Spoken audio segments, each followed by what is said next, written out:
Nomor 13. ADD atau alokasi dana desa paling sedikit diterima oleh desa sebesar titik-titik persen dari dana perimbangan yang diterima kabupaten atau kota dalam anggaran pendapatan dan belanja daerah kabupaten atau kota setelah dikurangi dana alokasi khusus.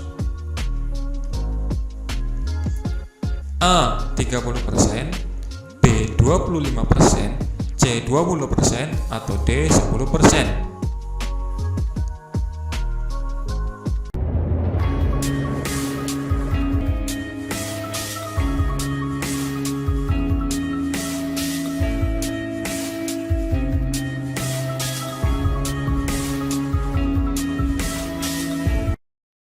Assalamualaikum warahmatullahi wabarakatuh, sahabat sekalian, teman-teman sekalian dimanapun berada.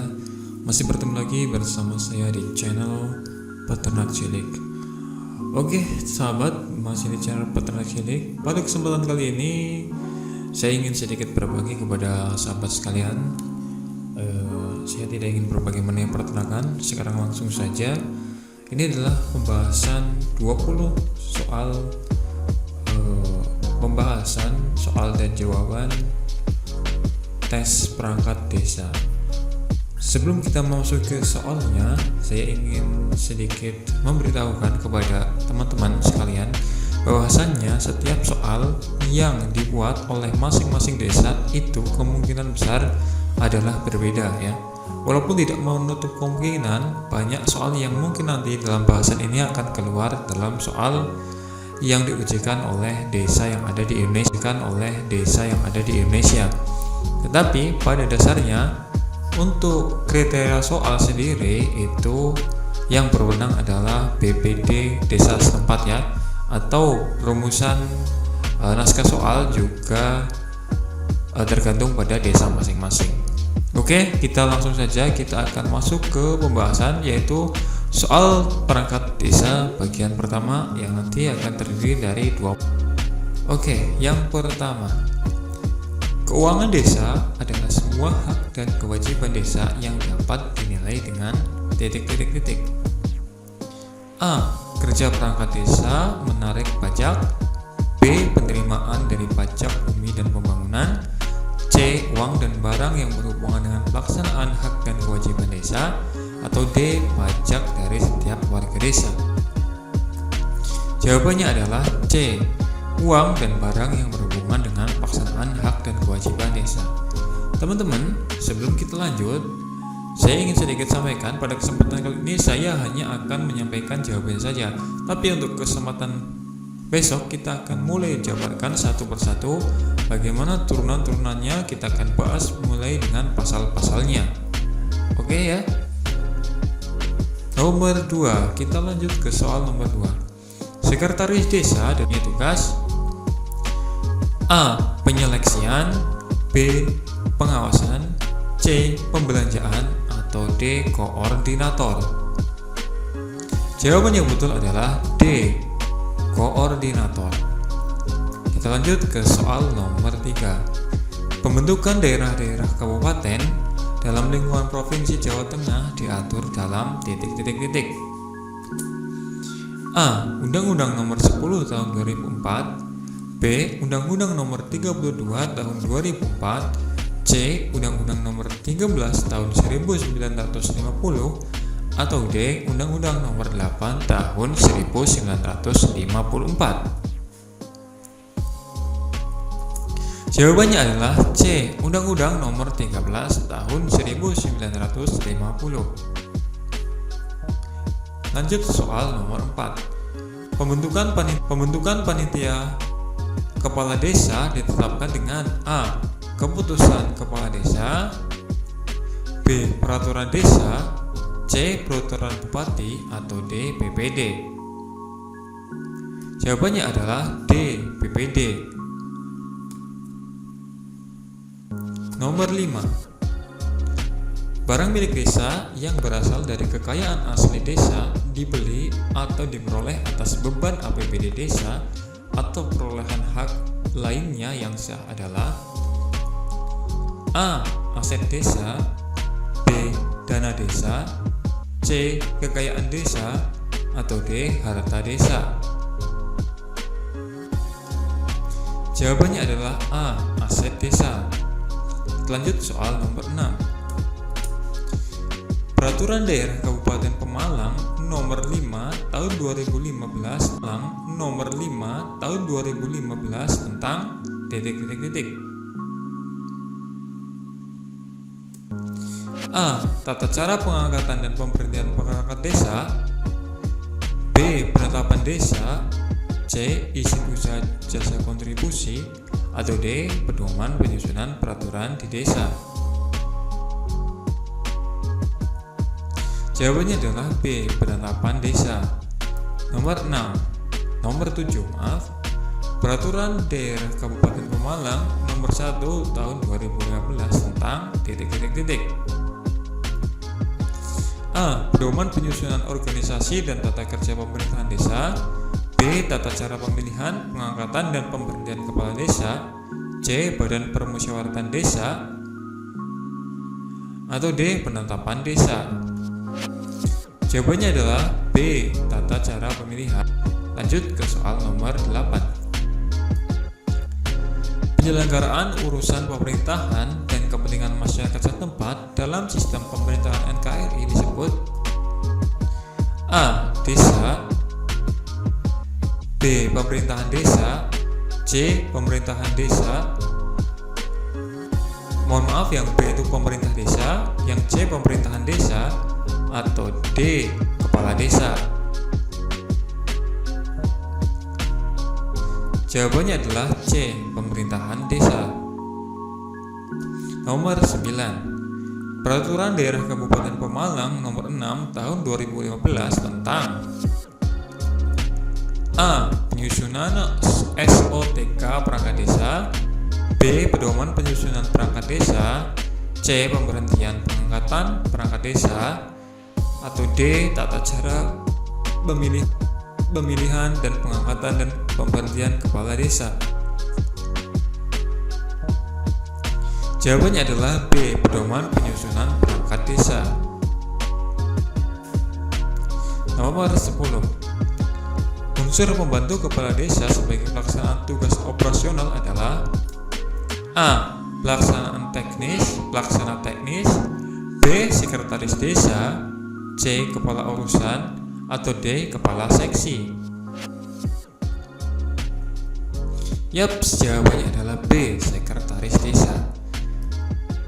Lanjut soal nomor 11. Dana perimbangan yang diterima kabupaten atau kota dalam anggaran pendapatan dan belanja daerah kabupaten atau kota setelah dikurangi dana alokasi khusus disebut dengan titik.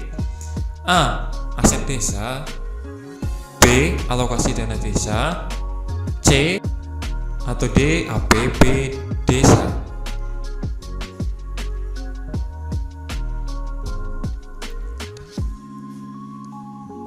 Jawabannya adalah B. Alokasi dana desa. Nomor 12. Peraturan Daerah Kabupaten Pemalang nomor 2 tahun 2015 mengatur tentang titik. A. Badan Permusyawaratan Desa. B. Tata cara pengangkatan dan pemberhentian perangkat desa. C. Tata cara pemilihan, pengangkatan, pemberhentian kepala desa. Atau D. Pedoman penyusunan peraturan desa. Jawabannya adalah B. Tata cara pengangkatan dan pemberhentian perangkat desa. Nomor 13. ADD atau alokasi dana desa paling sedikit diterima oleh desa sebesar titik persen. Dari dana perimbangan desa sebesar titik persen. Dari dana perimbangan yang diterima kabupaten atau kota dalam anggaran pendapatan dan belanja daerah kabupaten atau kota setelah dikurangi dana alokasi khusus. A. 30%, B. 25%, C. 20%, atau D. 10%.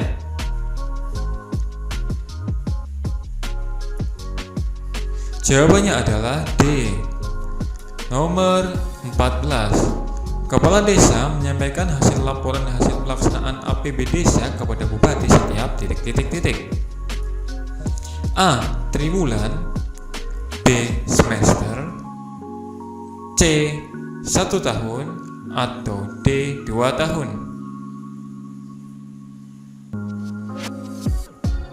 Jawabannya adalah C. 1 tahun. Nomor 15 diterima dan disetorkan melalui desa dan penggunaannya ditetapkan dalam titik.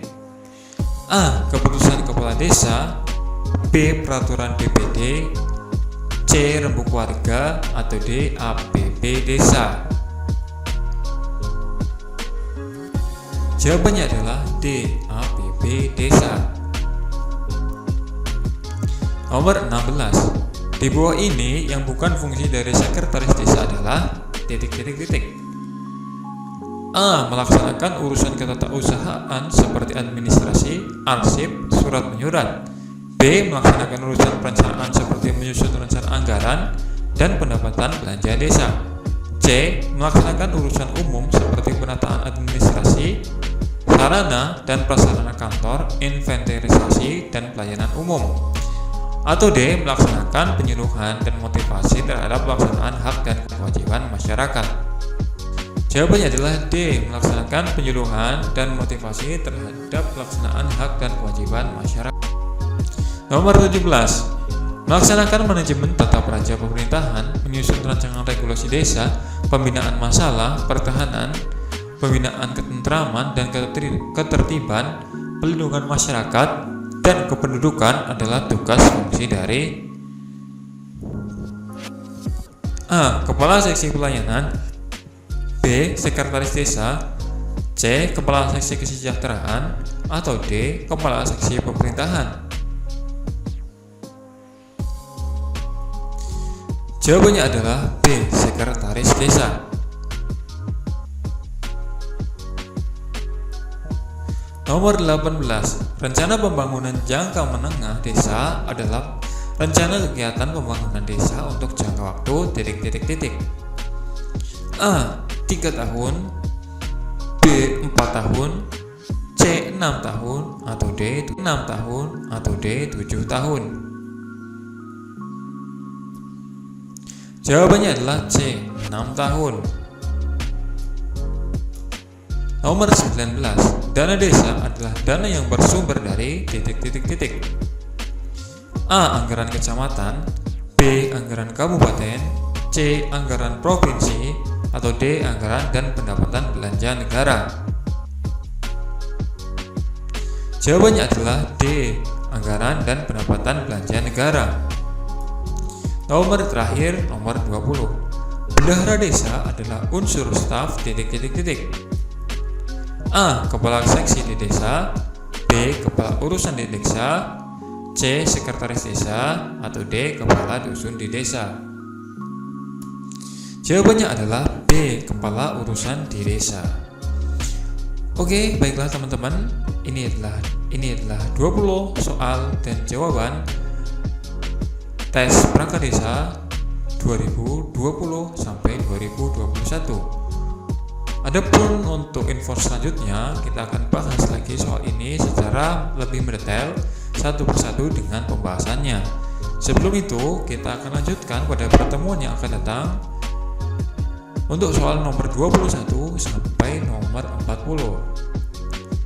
Untuk teman-teman yang ingin mendaftar perangkat desa, mudah-mudahan saya doakan teman-teman dapat diterima ya, dan mudah-mudahan diberikan kelancaran dan kekuatan, karena dalam pengurusan administrasi atau kelengkapan berkas itu sangat rumit setahu saya. Oke, demikian dari saya. Kurang lebihnya mohon maaf. Jika ada salah kata atau salah jawaban, silakan teman-teman tuliskan bawah agar nanti saya koreksi lagi apakah ada yang salah atau tidak. Oke, sekian dari saya. Mudah-mudahan bermanfaat. Saya akhiri. Wassalamualaikum warahmatullahi wabarakatuh.